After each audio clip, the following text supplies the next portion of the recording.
We are back for another episode of the podcast. And today, another new guest, another new CEO, another journey. And as I always do, just hand it right over to you, Matt. Who are you? What do you do? And why do you do Shane, it? first off, thanks for having me. This will be fun.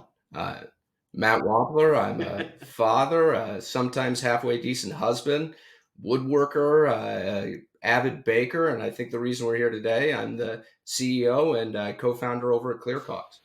And what it is that we do is pretty simple.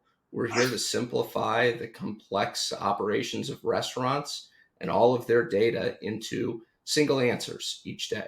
So we're tapping into all of the POS transaction data for a restaurant, looking at who's coming through the door, what they're ordering, so that you can make better decisions in your operations each day.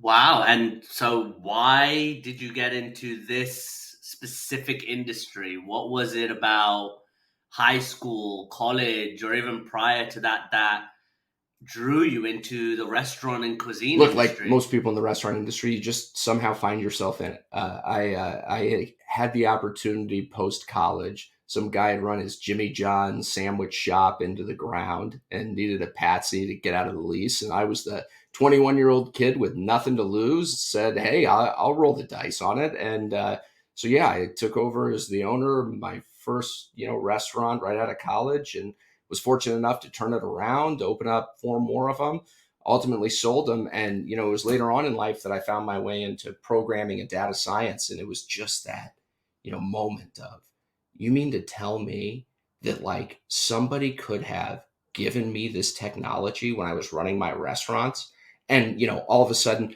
I'm home with the kids for dinner. I'm not running bread around at the end of the night. Like, it would have fundamentally changed my life. And, to my shock, when I went back and talked to all the people I knew in the restaurant industry, the status quo still held and none of this technology had been available. And so we said, hey, if somebody's going to do it, it might as well be us. Wow. So what was the point at which you had the conversation with this restaurant owner? He said he wanted to kind of hand it over or get out, and you stepped into the business. What was the first problem you identified or saw that kind of led you down that rabbit hole of saying, let me look at technology, or let me look for a solution that will solve this particular problem? So I didn't have any of the technology or even thought process around technology when I originally took over in the restaurant area. Have you ever seen the show The Bear?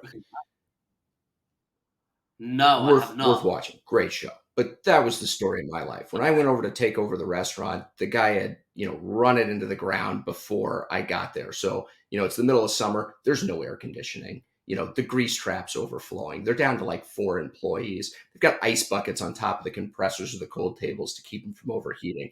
It was just in shambles. So there was problems everywhere. And technology wasn't going to solve those. That was the operation side of things. Now, later on, once we got everything in place and it was humming along, we had great staff, I found myself having, 5 locations with 5 assistant managers that, you know, some key decisions each day, like, can I shut the ovens off, or do I need to bake another cycle of bread at 8 p.m.? These guys were all just sticking their heads out the door and guessing. And, oftentimes they guessed wrong, which resulted in a lack of profitability, or, running out of product and angry customers. And it was like, there's got to be a better way. Um, so to kind of fast forward, I called up my cousin, who was the first restaurant we went to go work with, and just said, "Hey, what are you doing?" I've got you back, but we have no video. Oh, we've lost video. And you're on mute. And I'm on mute. If you can hear I me. can hear you. Here, I'm going to jump out. I'll come right back.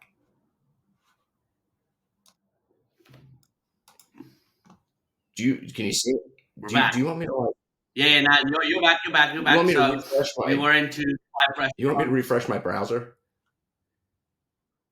You can. I think you're fine. I think you're fine. Again, all these little, if we have go in and out, like I'll just merge them all together, so All good. Well, we're back.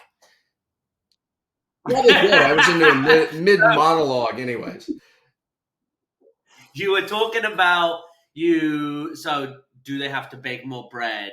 How do we solve these problems? You've moved into a place of you've opened up restaurants, five more restaurants or locations.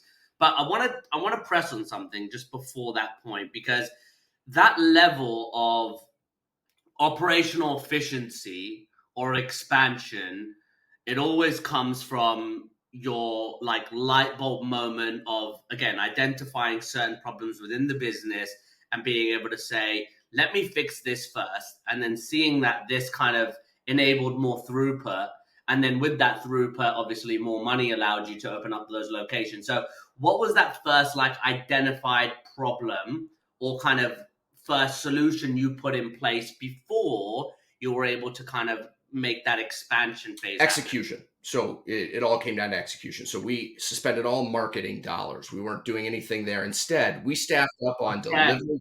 very Yeah, we interesting. staffed up on delivery drivers. And I basically said, you know what? We're going to deliver our sandwiches in under 5 minutes. So like if you order, right, and I get you something in 5 minutes, you will remember that. Like that is like a, a memorable experience, right? So It's huge, huge. right? And so we just did that and we executed flawlessly day in and day out and built a following. And, people were now ordering. It all came down to execution.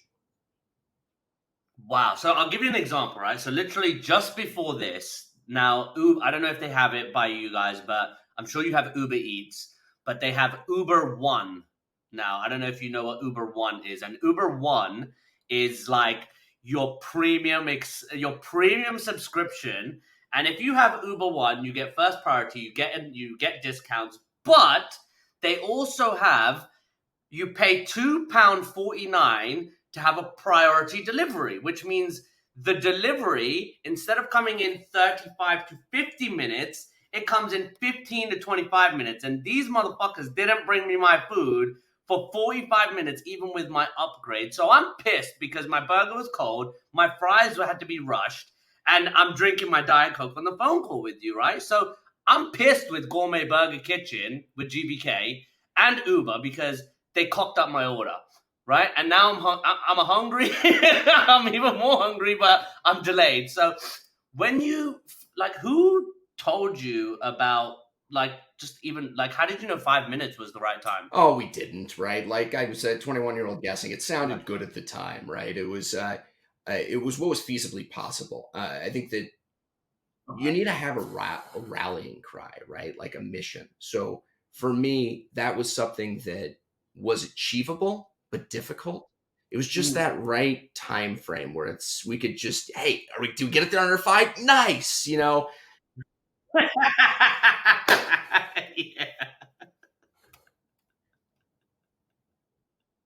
That's sweet though. That's good. And then what came next? What was the next piece? All right, I got this done. 5 minutes is here. What's Next next? was really going into moving from being a general manager myself into really having to manage general managers and open new units. And that was a real learning curve for me. It's one thing for you to be able to Okay. jump in and just do it. It's another thing for you to Mhm. trust and empower others to do the same. And when you got into that position of letting go, so I used to speak to my cousins about this, and they run labor intensive businesses, plumbing companies. And I've always said, you guys are so busy, always on the job, and nobody needs to be me. Nobody can do it like me. And I'm like, dude, everybody knows that. But if you're trying to scale a business, like there has to come a point of trust where you let go and you give that responsibility to somebody who you hope you can trust, but more importantly, you're able to coach them into a place of managing the operation to the best of their ability. It may not be as good as you, but just enough so that it's fully functional. So walk me through like that, because you don't just learn it, but what was it like for you having to let go of that responsibility of everything being Well, perfect? look, I get past everything not being perfect side of things. I think the real challenge on my end was everybody leads in a different way. So I tend to do the whole servant leadership thing. I'm getting down and scrubbing the Yeah. toilets and being one of the team members. And, I remember, Mm. I think it was my second or third store, the general manager was the opposite. He was one of those guys that's like, hey, go clean the toilets because I told you to clean the toilets. And, otherwise you don't get a paycheck. And he was the type that was not overly praising people. Instead, though, he had his own style. Like, Mm. he might give you a head nod if you'd done a good job. It was a different communication style. And I remember thinking and having the conversation with him, like, I think you probably want to go in a different direction. This is a formula for failure. But what was Yeah. crazy is I let him go down. I gave him enough, rope to hang himself with. It went unexpected. He was authentic in that leadership style. He wasn't faking it. He did have ways of, it's the Mm. head nod instead of, a lavish praise, but like the team followed him. Mm. And he took that restaurant from losing $50,000 to making $50,000 over the next 10, 12 months. And so, it was, yeah, is really embracing everyone's a different leader and they're not all going to act like you. Oh, well, that I think that's incredible advice. Everybody is different, and as long as they are able to deliver on the outcomes that you set forward or the deliverables, I think that's like most important. So, how did you kind of set the standard then across 5 different Well, locations? for me, again, going back to the servant leadership side of things, it was going in and setting an example, right? Like it's going and Mhm. working with them, being the big team cheerleader. I think a lot of my job was just go in, lift morale, talk with the team. I think that was one of the keys to success. And if there was somebody stepping into something similar to you right now, let's just say, what would the first piece of advice you'd give them, or first recommendation you'd share to say, this is the foundation. This is what you want to pay attention to ensure that the following crowd, they kind of emulate the standard you set. Like obviously servant leadership number one, but what's another piece So outside of somebody that? far smarter than me gave me this advice the night before I took over my first location. He's, a CEO of a big, organization. And it's like, go in quiet. I know you want to go change everything on day one and talk about how you're going to change everything. Go in quiet, do the work, show that you're getting things done, and people will naturally start to follow you. But the person that, helicopters in and, says we're going to change all of this stuff, that scares people. And, it's also hard to do all of it. So it doesn't look like you're actually accomplishing all the things you've said. So go in quiet, my recommendation. Mhm. Wow, that's some great advice. So I'll tell you why that's really, really interesting you said that. I run an agency. I have run an agency for 5 years, and a lot of the time, there are companies that come in and they want to get help on generating more sales pipeline in typically B2B companies, service related companies trying to get in front of end users. And you'll have this macho man, Randy Savage, who wants to come in and literally rip everything apart, do everything 100 miles per hour, and they may believe I'm confident they believe what they're doing is valuable, it's good, the speed, the momentum is good, but then you have an entire group of people who don't have that forefront, like that forward facing mindset, that gung-ho mindset, and they're looking at you like, holy shit, I cannot understand what the hell this guy's doing. I can't understand what the hell he's trying to achieve. He needs to slow down. I was one of those guys at one point, and it was only until I kind of saw it from somebody else where I was able to say, you know what? They were right when I was making those mistakes and when I was trying to rip everything apart and do everything at once, like just doing one thing right at a time and iterating from there made all the difference. So if we backtrack then, let's say you're successful, you've opened a number of locations. Before we get into the piece about implementing data and technology, at what point in your childhood or even as a teenager did you discover you had a spark or a knack for something different? Yeah, I do just want to say, man, what you just said hits home. I still struggle with it today. I mean, like, it's, Getting something done and bringing everyone along with you are two very different things. Very different. Very, very different. Some people are very confused, and some people think you're an idiot in some Yeah, cases. exactly. No, I mean, I was extremely dyslexic and ADHD, so academics was never a strong suit for me. I think I went into high school with a Same. third grade reading level, so like literally couldn't read. And so you had to find other ways to get the right answers. So I'd spend a lot of time, reading over a question and saying, I know like four of these words, and I know that this word is used in these other two questions, and that this was the right one. So therefore, that's not one of them. And by the way, they've already done all the above twice. So I'm now down to a 50-50 chance. It was always ways of operating or thinking outside the box because, look, I just couldn't read. Mm. But what was the spark? Like, was there a pivotal moment? So I'll give you an example. For me, my pivotal spark was I've been through a hell of a ride, dude. So I grew up in New Jersey. So my personality comes from being raised in New Jersey, Franklin Lakes, Bergen County. So a big part of my teenage years was the Jersey Shore and Ronnie and By the way, just the whole just down crew. south of you in Philly. So again, you're right across, and a lot of my buddies went to Scranton. They went to university in Scranton, so I'm very very familiar with Pennsylvania. And my spark though was when I sold Cutco knives at the age of 18, 19 for a company called Vector Marketing, and you'd have to go in and these $1,300 knife sets that were just incredible. And any house that I'd go into, there's always friends and family, right? As the first like kind of prospects that you had, and they said like, you're a natural at this, you're great at this, and that was like my first boost of confidence. And then I started here, you should be a lawyer, you'd be great in court, and those were those convictions or pieces of conviction that I needed to know that sales was going to be something that would help catapult my career. And then I stepped into capital markets, and then I got in a whole bunch of trouble and went tits up.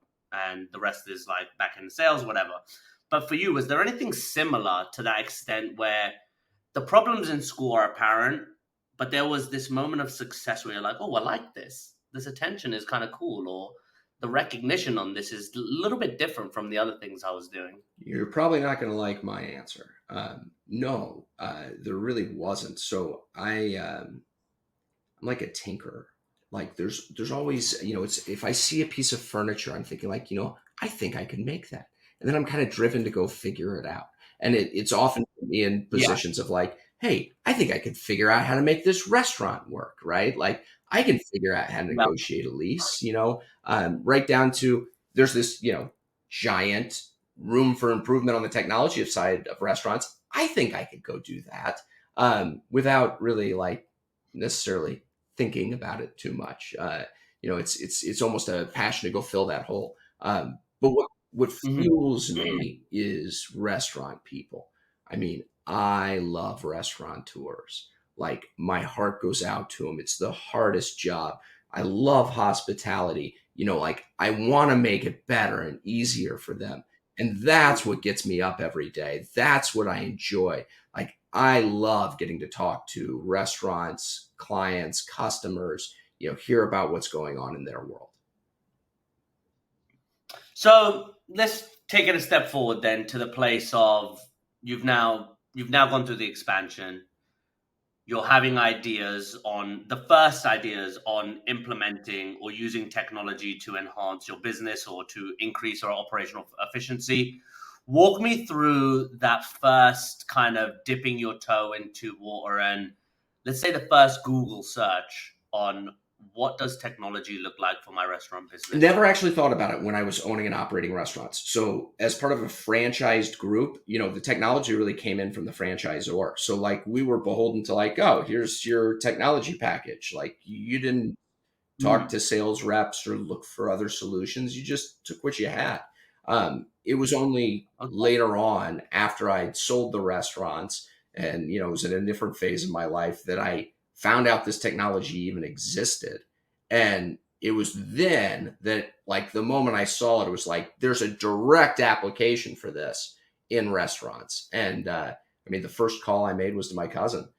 He's got 6 restaurants, and I asked him what they were using for analytics and data. He's like, Matt, like, I used that Excel spreadsheet you gave me. And I'm like, Patrick, that was a decade ago. You're still using it? He's like, yeah. In fact, I give it to all these other franchisees because everyone loves it. And I'm like, wow, like, if that's still where we're at, like, we can do much better. Wow. Okay. And then what did you tell him? Walk us through that conversation. Well, I've got this. Go check this out. www.com. No, I mean, it was more of like a playground. So I basically Yeah. we figured out how to get access to their data via an API, right? And it was, what can we now do with this data? You know, we could do analytics reports. We talked about all of these different things, and at the end of the Mhm. day, every restaurant we talked to, it came back to, I just don't know who's going to walk through the door, tomorrow, and therefore I don't know what to prep or what to order or who to staff very well. And if you could just provide me clarity on that, um, it would fundamentally change the economics of our business.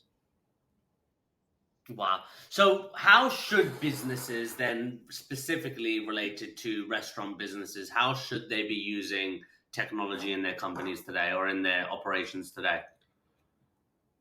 It's a really good question.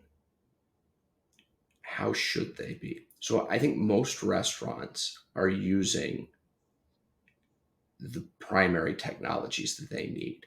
But if you are not, you know, being able to just do inventory and manage your food cost and see what your food costs should have been and what they actually are and what's driving that gap. Mm. Those are the fundamentals that, technology enables. And if you're not doing them, you should be. I think that, the next level on that is, how do you stick AI on top of that and demand forecasting to give you the right decision points so that you can control those numbers better? Oh, why? So, walk us through just a short scenario of a company that you've worked with, maybe a problem that they had. Let's say it's inventory costs and what they should be spending. Let's use the example of there is a ton of pizzerias by Italians, Albanians, and I think those are really the two main groups that really run, not stereotypical, but those are typically the groups that run pizzerias all across the tri-state area. So you're running a pizzeria. To walk us through how a pizzeria should be using, barring the I'm going inventory to go piece. barbecue because barbecue is an easy example to understand. You walk into your Okay. barbecue shop, you know that brisket has already been cooked and is waiting for you, right? And it takes a long time to do. Mm-hmm. So if I'm a Mm-hmm. barbecue operator, the biggest decision I make is the night before, how many briskets am I going to throw on? And typically it's like, oh, it's a Monday, I always throw on 8. Or more often than not, we ran out really early yesterday, so I'm going to throw on one more, right? That's not a great way to make one of the most pivotal decisions you make in your business. Instead, we go pull the last 10 years of your data and look at how much brisket you're using every 15 minutes, and how does the day of the week affect it and the time of the day? And are there short-term trends or limited time offerings or weather? How all these different aspects affect your use of brisket. And the ultimate result is, it's Tuesday night. They get a report that says, tonight you need to smoke 9 briskets. That's the ideal amount for you not to have any waste, but to also maximize your revenue. Wow, that's really cool. And then above that, so then what happens after? What happens after they finally got an idea of, okay, my inventory, my operation is intact. I'm able to kind of confidently predict the daily rate of throughput, the daily rate of whatever I need to be cooking, preparing. Then what's the next iteration above Well, that? so first off, that's it, right? Like, once that's in place, it's now something they never worry about again. Every day, they've now got a system where they can wake up and they know how much brisket to smoke and how many pork shoulders to put on and how many racks of ribs. It's a set it and forget it, and the AI runs the data every night and gets you your answers. Holy crap. Is there anything else that the AI offers then, in addition to that, that kind of helps them streamline I'm their glad you business? asked. So that's really where we're going next. We're building out the restaurant co-pilot. It's that fractional CFO, COO that sits on top of your data and helps you proactively get things right. Like, oh, the cost of tomatoes is going up by $2 a case next week. Like, this is how it's going to affect your profitability on all of these different menu items. And if you want to keep your cash flow in line, here's where your pricing needs to be. How do we take that, data analytics mind and the CFO role and, provide it to you digitally? Wow. And so, what kind of difference in, let's say, profitability would a restaurant business experience when they are able to operate as lean as Average this? restaurant is increasing their profitability by 40% using ClearCOGS. I know Woo! we Wow. brought this into a group out of LA. They were skeptical. The big corporation, they're like, let's try it in one unit. First unit, first month, they saved $6,800. It was like they literally called their entire staff in to the kitchen and basically said, "What the fuck just happened? Like, can anybody explain how this is working?" And it's just like they got the right numbers, and all of a sudden, you're that much more efficient. Jesus Christ. So, all right. So, let's say a business wants to get to a place of implementing this technology. They're going through a tough time. Um, I'm kind of changing the way I usually deliver this question, but how do you recommend businesses that are going through a little bit of a dip? They're going through a little bit of a tougher period. How do they get through that period and get to a place of being able to pick up the phone and calling Matt and saying, "Hey, I'm going through this right now." Matt would say, "Do this. Once you've done this, we can start looking at this for your business." Walk us through what kind of advice you'd give for companies going through those tough So times. my advice has changed over the years. The answer I give you is community. So I lived within my four walls in my restaurants. I did not really interface outside of the restaurant with other business owners or social media or any of that kind of stuff. You know, you're not alone. There's a lot of people that are going through similar things. Being able to foster a community, a network of other business leaders to help support you and encourage you, like that's something I didn't do, and I so wish I had. So that would be my advice: foster a community and lean on them. Wow. And then where does a business have to be able to call you and ask about your services, or what position do they have to be in to be able to implement such a technology into their Yeah, I mean, business? you've got to usually have about 10 to 15 locations before we would come in and work with you. But, one of our big goals is how do we democratize AI into the restaurant industry? So, we just launched on Toast. It's a big POS here in the US. We offer a free Mhm. product there. Does some automated reporting as well as menu item forecasting. It's not the same thing we do for the enterprise folks. Like, it's not going to be as detailed, but like, you know, this whole world of AI is moving so quickly, and it's hard to keep up with it. So we're looking to help take restaurants on that journey. Here's a good example. Image generation. Like, nobody likes data and analytics. Like, no one likes looking at numbers. How about Mhm. we help you visualize how many briskets you sold last year? So, like, we do some fun things with AI image generation. Is it going to change your business? No, but is it a great way to expose you to, like, oh my gosh, there's this cool AI that can now generate images, right? Like, we want to take them on that path, as we walk towards, a full restaurant co-pilot.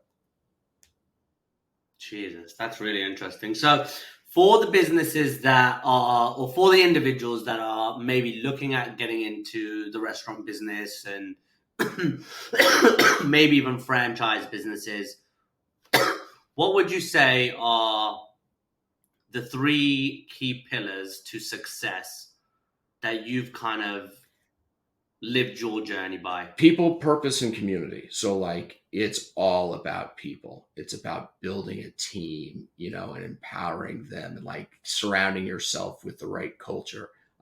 And then, providing that sense of purpose. I think that one of the things that lacks in businesses today is providing a sense of purpose for its employees. And I mean, we were sandwich business. It's tough to say like you're changing the world, selling sandwiches, but that 5 minutes out the door is a game that we're trying to hit. Like it gives people a sense of purpose and a guiding light. And then the last one I think is community. Something I did a poor job at when I was in restaurants, but that's been life changing for me today at ClearCOGS. Building that community, being able to rely on them, help support them, build deep relationships. It's now easier to do than ever. So where do you start then? A lot of people keep banging on about community. You've got people like Greg Eisenberg, who's pushing community. You've got Alex Hormozy, who's pushing community in school. Where do if you're a business owner and you're either looking to step into an existing community or create your own? First question: create your own or jump into something existing? I think you got to jump into something existing. It's a tough question, right? So even if you're jumping into somebody else's community, you're also building your community at the same time. So kind of chicken or the egg. But here's where I'd start. Just go reach out to people. Like you can get on LinkedIn and send somebody a message and just say, you don't know me. I'm a young owner, CEO that is trying to figure out some things. I would love 15 minutes of your time if you'd be willing to spare it. You'd be shocked at how many people respond back and give you 15 minutes. You're not trying to sell them something. You're just trying to learn from them. We all want to help each other. I'll tell you the truth. That's exactly how I started my business back in 2020. I was right in a pivotal point where I was getting so sick of listening to my sales manager. I was so sick of the delivery team, the marketing team's ability to deliver on the projects that I was working on. And it just got so frustrating that I would always hear, yeah, I didn't own my own business, but nothing was ever glamorous enough or interesting enough for me to pursue it. So I did exactly what you did. I reached out to a number of influential profiles on LinkedIn, business owners that matched kind of the description I was looking for, and just said, hey, look, I'm starting a business. I have no idea where to even start. Could you help me out with a few pointers on my first steps? And again, the amount of people that literally, yeah, cool. Some of them ripped me apart. Some of them gave me the best advice I've ever heard. Some of them were really, really weird and strange. But the mix of all of them gave me enough confidence and enough conviction in my belief that this is right. And I registered my business on June 29th, 2020. I started selling my first product on, what was it, September, October. In the first 2 days of cold calling, I had my first meeting booked. In my first 3 weeks, I had my first 30,000 in revenue. And I was like, oh my God, I've just made my entire year's salary in 3 weeks. So And let that me was ask you that question that you asked me. Did you ever go through the trough, where things went wrong, or has it always just been up and to the right? absolutely, absolutely. Oh my gosh. So I've said it a couple of times on the podcast, but we started our business in a great way where I had a ton of relationships. The biggest thing for me was there was a big company that offered me $100,000 salary, well, 90,000 euros salary. And I said, look, instead of paying me 90,000 euros, I'm going to start my business. Why don't you become my first client? That client turned into a £250,000 client, right?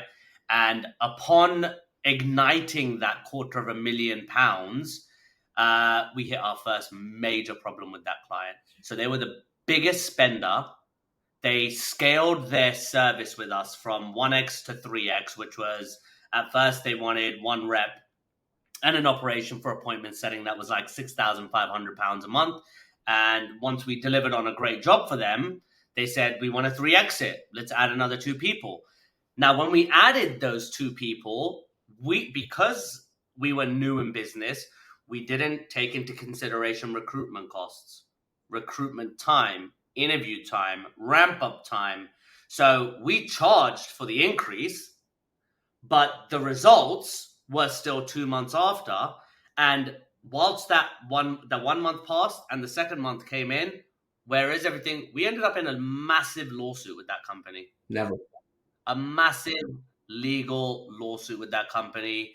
There were times where I was very gung ho on revenue, and because I'm from a world where the businesses we had or we were in, they had very strong delivery operations, delivery functions that were able to kind of deliver the promise.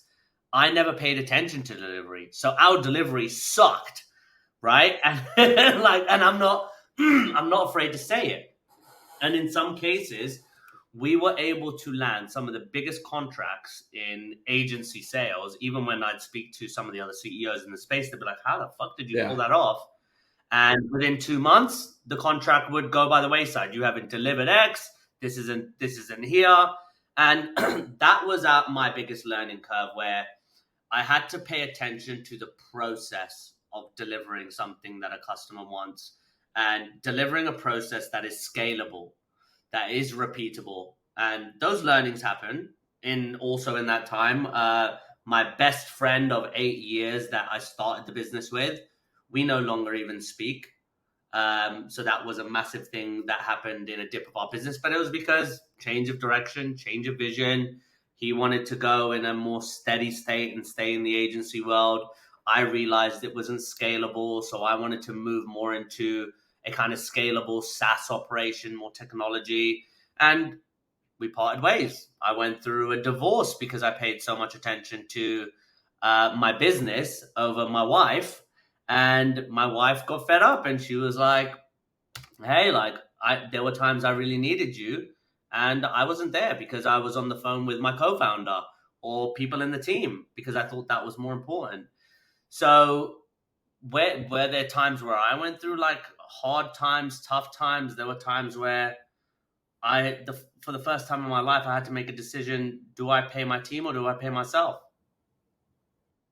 And those were like really, really hard times for me. Those are really, really hard. But again, if I didn't go through all those experiences, I would not be the person I am today. I would not be able to streamline a business operation as fast and as efficient and look, as just that, I think those are the right words, just as fast and efficient and as with the quality intact as I can today. So I totally get on the personal side. You're not the person, you're only the person you are today because of those experiences. On the business side, Absolutely. right? You go through that learning curve of being able to, this is the end result. This is where we need to get for it to be a successful business. Do you think you could have gotten there if you really sat down and thought about it ahead of time and didn't make the mistakes? Or do you think you had to make the mistakes along the way to learn? Definitely have to make the mistakes. I think because look, in terms of developing a plan, we developed a very, very strong business plan, and we hired great coaches. We invested in a lot of mentorship. And even with mentorship and them telling you what to do and you knew what they were telling you was right, it was only until like there were times where it's like, all right, do you listen to Marcus or do you take the money because you need it? And you take the money because you need the business to run and you need to eat and then you need to pay your employees. But in that time, you make those mistakes. And only when you make those mistakes and you really feel it versus being told it is when you kind of, that light bulb hits and you're like, okay, as much as he told us and it was I told you so moment, now we know what it feels like and how much it impacts us moving forward, that the experience, I think, speaks a lot of volumes over what you can just be told or I think like the through. Mike Tyson quote: "Everybody's got a plan until they get punched in the chin." 100%. Absolutely 100%. So I'll flip it back onto you now. So as we approach it in the top of the hour, one of the things that a lot of companies or a lot of individuals do when they watch this podcast is look towards the future and how companies, innovative entrepreneurs are using technology to benefit the future of their business. So how would you, or what are your predictions for the use of AI over, let's just say, the next 18 to 24 months? Well, look, I think you're going to see these co-pilots start popping up everywhere. I think that, on the sales side of things, I'm already getting barraged on LinkedIn and social media from people trying to sell me things, and it's going to get scary accurate and good, and is going to be coming up with personalized messages for me that are engaging. And I think that in some ways, my prediction is that things are going to become way more relationship based, because now I've got AI trying to sell me things at all times. I don't trust any of it, right? But I know Bill Smith and I've seen him around, enough. Like, I'll buy something from him because I trust him. So in some ways, like, I think it's going to go backwards to, relational selling. Oh yeah, no, expand more on that. I'm interested in hearing more Right. on that. Just, I mean, I think that if you can always come up with the right words to sell your product to the right person, and you hear, yeah, if I'm a customer and I'm trying to evaluate, different products and they all are perfect, it makes it really hard to decide which one I want to buy. Okay, so as we come to the last little portions of this podcast, I'm interested in, or I think what would be interesting is to know. So, ClearCOGS is the company.